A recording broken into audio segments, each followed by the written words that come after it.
fue parte de la luz del mundo en los años, si usted es nacida en la luz del mundo o se convirtió en la luz del mundo, y de ahí en adelante comenzamos la redacción. Adelante, por favor, bienvenida. Muy buenas tardes. Yo soy María, y quiero decirles que yo fui parte de la luz del mundo por varios años. Yo me bauticé como en el 73, más o menos, y yo pertenecí ahí, y lo que estoy diciendo, voy a decir, yo soy testigo, nadie me lo platicó, nadie me lo dijo, yo estaba allí, y el motivo por el que yo estoy diciendo esto es porque el domingo que hubo la protesta, yo vi un cartel que traía una persona allí, y decía, me llamó la atención porque decía Miguel Franco, que había abusado a una niñita de 13 años. Para mí fue una sorpresa ver ese nombre, porque aunque yo ya sabía que él era un sinvergüenza por lo que yo vi acá en la iglesia donde yo iba cuando él estuvo de pastor ahí, yo no me imaginaba que él hubiera seguido con eso. Él primeramente vino cuando andaba nada más, que él vino en compañía de un hermano. Cuando empezó de obrero aquí, él vino con un compañerito que se llamaba Daniel. Eran dos obreros, él y Daniel. Él se comportaba muy déspotamente con el hermano Daniel, lo trataba mal y todo, pero el hermano Daniel era humilde y todo soportaba. Pero cuando fuimos a Guadalajara una vez, él ya vino casado, era incondicional él, el hermano Miguel Franco, era incondicional, y el siervo de Dios en ese entonces era Samuel Joaquín. Y el siervo de Dios, Samuel, lo casó a él con una señorita que se llama, no sé si se llamaba o se llama todavía, si sea su esposa, Esther. Se me hace que se apellidaba Llamas, pero era Esther, una güerita ella. La casó, él regresó y vino como pastor a la misma iglesia donde él estaba de obrero. Hablo de México. Estaba de obrero él ahí, y luego después regresó casado para ejercer el cargo de un pastor. Se llegó el tiempo en que la hermana Esther quedó embarazada. Ella se vino a Los Ángeles a tener su niña, porque acá estaban los papás de Miguel Franco en Estados Unidos. Y Miguel allá se quedó haciendo lo que él quiso hacer, como soltero.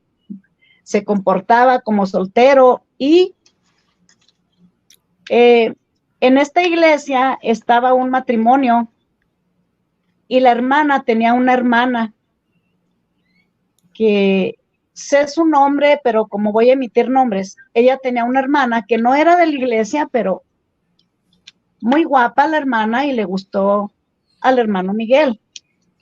Y él la cortejó, mientras que la hermana Esther se vino a aliviar acá a Los Ángeles. Él anduvo con esa persona, se paseaba con ella, la llevaba a casinos, la llevaba a cenar, salió con ella, la ilusionó. Y yo soy testigo porque todos lo veíamos. Inclusive yo me crié como la familia de la hermana de esa persona con la que el hermano Miguel salía. Por eso me enteré de todo, porque lo veíamos y la hermana me platicó a mí todo. La ilusionó, salió con ella cuantas veces a él le dio la gana, mientras que la hermana regresaba de su nacimiento de su niña, una niñita que, para que no tengan pendiente de que les digo mentiras, le pusieron el nombre de Becky, la primer niña que la hermana tuvo. Regresó ella con su niñita recién nacida. Entonces el hermano Miguel se le acabó de estar solo. Dejó a esta joven desilusionada y triste, y claro, él siguió con su vida de pastor, con Esther, que ella nunca se dio cuenta que él anduvo, yo creo, con esta persona, o si se dio cuenta, se hizo la que no supo, porque así es aquí. A tal grado que esta personita que él ilusionó y salió con ella y todo eso, se echó más a la perdición, se quiso suicidar y hasta se hizo lesbiana, porque dijo que los hombres no le ofrecían nada bueno. Ella se desilusionó del hermano Miguel completamente y se involucró más en lo malo y todo por decepción de lo que... Y él siguió su vida como si nada, siguió siendo pastor, siguió siendo... Lo cambiaron de allí, él se vino feliz con su familia, pero en ese transcurso también, él regresó, antes de que lo cambiaran, yo soy una persona más o menos de la edad de él en ese tiempo. Él también a mí, cuando una vez que nosotros fuimos a Guadalajara en febrero para el cumpleaños del siervo de Dios, o para el cumpleaños no sé de quién, pero era un 14 de febrero que íbamos en el camión, no tenía caso que él se sentara conmigo, se sentó conmigo llevando a su esposa, él se sentó conmigo, para después, él haciéndose que se dormía o que no se dormía, me quiso manosear. Me quiso poner sus manos en mis senos y yo inmediatamente pues lo enderecé, le digo, pues ¿qué le pasa? Por muy dormido que venga, él tiene que saber que, pues que vino en primer lugar que hacer junto a mí en mi asiento. Varias veces me quiso manosear, sus pláticas que él tuvo conmigo, siempre me decía, hermana, usted está muy bonita y muy joven, ¿por qué se casó con ese hermano? Mire, no es, ni parece hombre, está feo, está... si usted quiere y me permite, yo le enseño cómo se porta un hombre, porque es lo que usted dice merece, hermana. Está muy bonita, pero si usted me lo permite. Entonces ya de ahí no me empezó a gustar sus conversaciones, sus palabras, pero yo le tenía respeto porque aquí se nos enseña que el pastor tiene un lugar de mucho privilegio. Y dije yo, pues yo no sé el hermano por qué se porta conmigo. Así de esa manera. Íbamos en ese viaje y me quiso manosear, entonces ya cuando regresamos, yo regresé muy seria, le platiqué a mi esposo lo que había pasado, que el hermano, las pláticas que tenía conmigo y me quiso manosear y todo eso, y mi esposo se enojó, y cuando volvimos en agosto a Guadalajara, mi esposo y yo fuimos a hablar con un grupo de hermanos que se dedicaban a arreglar problemas matrimoniales, entre ellos estaba el hermano Leandro Ramírez. Fuimos a platicar con él, le platicamos la situación, mi esposo muy ofendido, le dijo que qué pasaba, que yo le había dicho que el hermano me quería agarrar mis senos cuando íbamos de viaje, que según esto él iba dormido, pero qué curioso que varias veces se durmió y cabeció al lado mío y sus manos exactamente en mis senos, ¿verdad?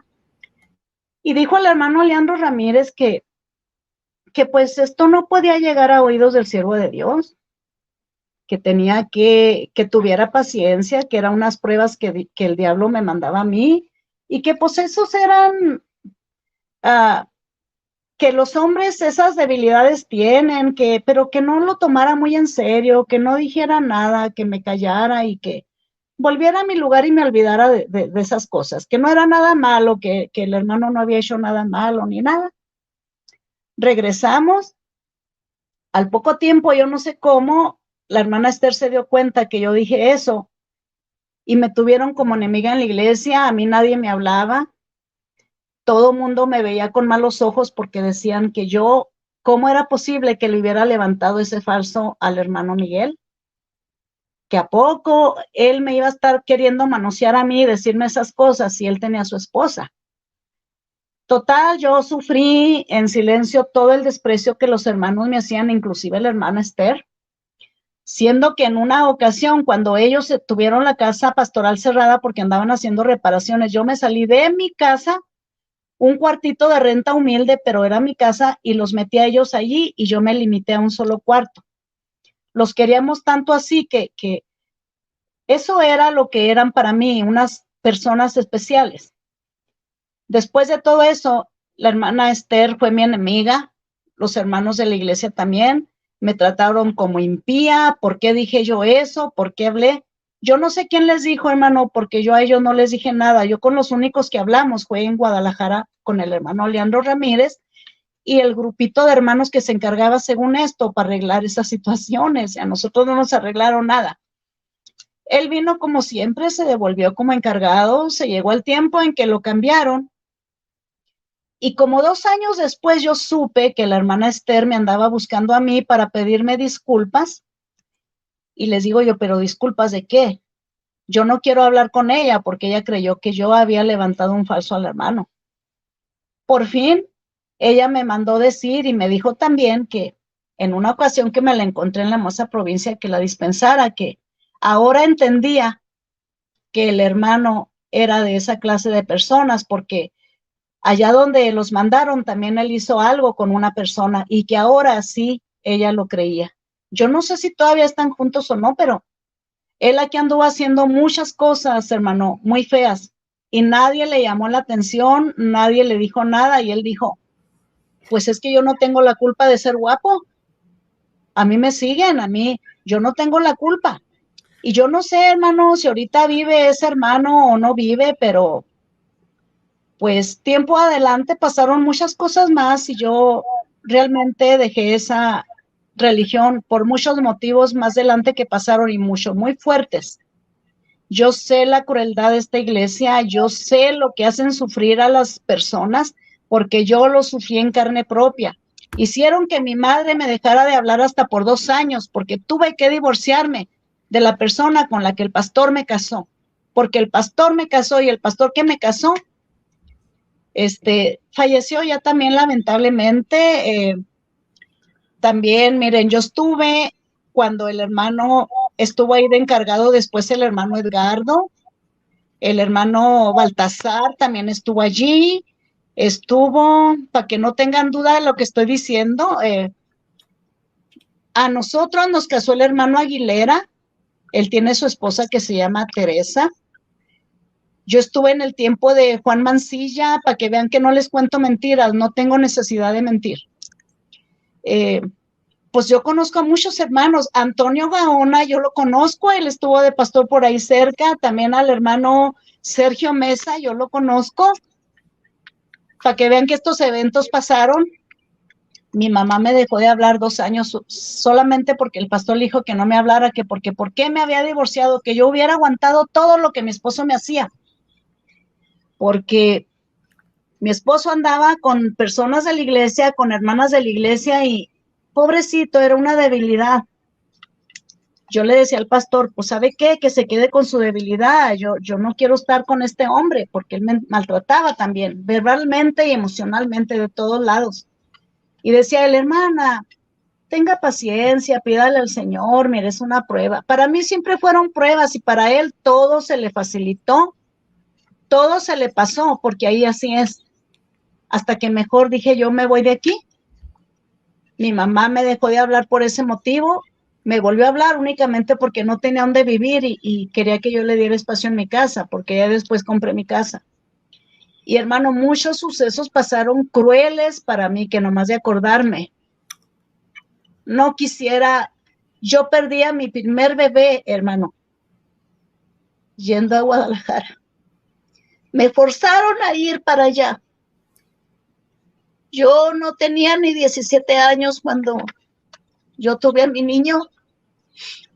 Me dijeron, es que todos tenemos que ir a Guadalajara, si no vas, eres una apóstata.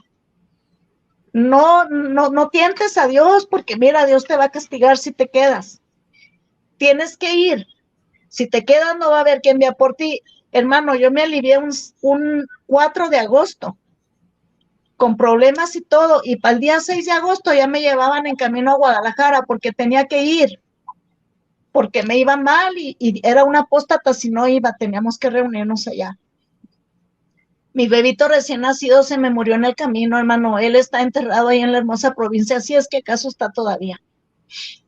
A mí, llegando allá, hermano, para que vean que no les miento, por eso les doy, el doctor que me atendió llegando allá, porque yo iba recién aliviada, fue el doctor Chanes, ahí en el hospital. Fui porque me vi muy mala después del parto, sin reposo y sin nada, y luego con mi niño muertecito en mis brazos, así llegamos a Guadalajara. La fe que yo tenía en ese entonces, hermano, yo les decía a mis suegros, porque íbamos con ellos en el camino, en la camioneta, yo les decía, mi niño está muerto, pero yo sé que si llegamos a Guadalajara, el siervo de Dios va a orar por él y él va a vivir. Esa fe tenemos ahí. Los demás nomás me oían como diciendo, está loca, pues si ya se murió, ya se murió. Y yo les insistía, pronto vamos a llegar ahí, porque en cuanto lleguemos, lo llevamos con el siervo de Dios, él ora por él y él vive.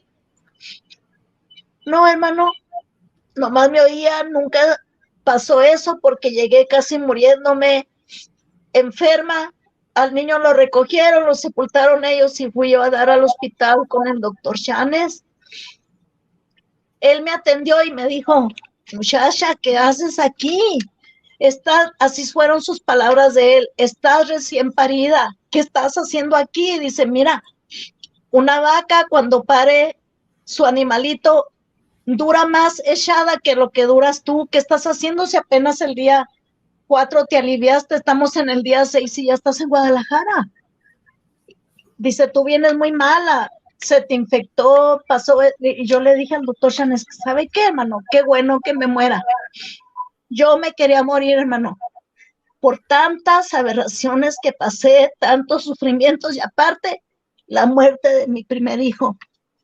Yo se lo adjudico a esta iglesia porque ellos hicieron conmigo lo que les dio la gana.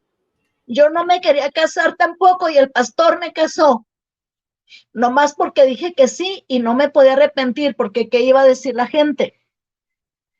Quiero expresarle a usted, hermano, sin entrar mucho en detalles, que mi primer bebé fue engendrado, haga de cuenta, por una violación, porque me casé y tenía que ceder, tenía que hacer lo que el esposo me dijera porque ya me había casado, no podía echarme para atrás. Aberraciones tras aberraciones, hermano, injusticias tras injusticias que yo callé, y el domingo se me vino toda la mente cuando veo esos cartelones. Digo, ¿cómo es posible? Tengo familia de esa religión, hermano.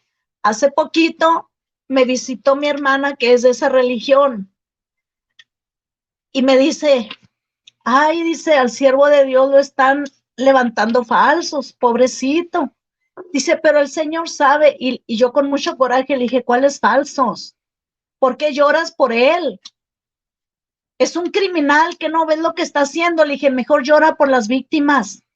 Dijo, no, dice, es que él es inocente, que no sabe. Le dije, pues nomás tú crees que es inocente, no es inocente. Y luego me dice, usted no estuvo ahí cuando él hizo esos delitos. Le dije, no estuve presente, pero lo oí que él se declaró culpable y dan pruebas, tienen testigos. ¿Cómo se te ocurre estar llorando por un criminal en vez de llorar por las que fueron víctimas? Y dijo ella, no, dice, mejor no tratemos ese tema. Ese es un tema doctrinal y ya sé que usted no va a entender. Bueno, pues yo no entiendo, hermano. Ese es el coraje mío que tengo por tantos años guardado, porque yo vi muchas injusticias. Conmigo se cometieron muchas injusticias y cuando le decía al pastor, me decía, tenga paciencia, hermana, Dios la va a bendecir. Mire, esa es la cruz que Dios le dio. No diga nada. Cállese, calladita, mire, Dios la va a ayudar y Dios la va a ayudar. Así duré 12 años, como 20 yo creo yo duré en